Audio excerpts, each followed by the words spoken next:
మునక్కాయ ఫ్రై చేస్తున్నాను. నేను ఆల్రెడీ మునక్కాయని సాల్ట్ వేసుకొని ఉడికించుకొని పక్కన పెట్టుకున్నాను. అలాగే ఉల్లిపాయలు, పచ్చిమిర్చి, పోపు దినుసులు. స్టవ్ పెట్టి కడాయి పెట్టేసేసి 1 స్పూన్ ఆయిల్ వేసుకొని ఆయిల్ ఎక్కిన తర్వాత పోపు దినుసులు వేసేసి అలాగే కట్ చేసుకున్న ఉల్లిపాయలు, పచ్చిమిర్చి కూడా వేయించుకొని దూరగా వేయించుకోవాలన్నమాట.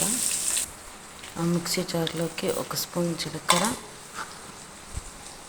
కొంచెం కొబ్బరి,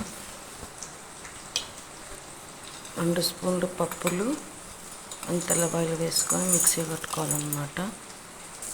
ఉల్లిపాయలు వేగినాయి. ఇప్పుడు మునక్కాయలు యాడ్ చేసుకొని ఒక 5 మినిట్స్ ఫ్రై చేసుకుందాం.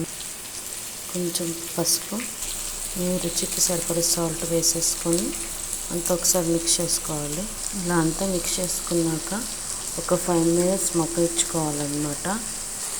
5 మినిట్స్ తర్వాత 1 స్పూన్ కారం, అలాగే గ్రైండ్ చేసుకున్న పప్పులు, జీలకర్ర, వెల్లుల్లి యాడ్ చేసేసుకొని ఒకసారి అంతా మిక్స్ చేసుకోవాలి.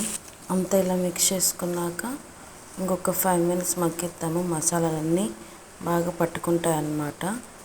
అలాగే లాస్ట్లో కొంచెం ఫ్రెష్ కొత్తిమీర వేసేసుకొని స్టవ్ ఆపేసేసుకోవడమే. స్టవ్ ఆపేసిన తర్వాత సర్వింగ్ బౌల్లోకి తీసేసుకుంటే అంతే, మునక్కాయ ఫ్రై రెడీ అన్నమాట.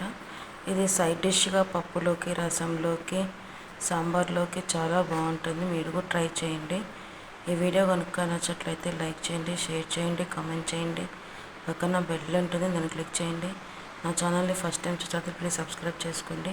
Please do like, share and subscribe to Teju creations. Thanks for watching. Bye.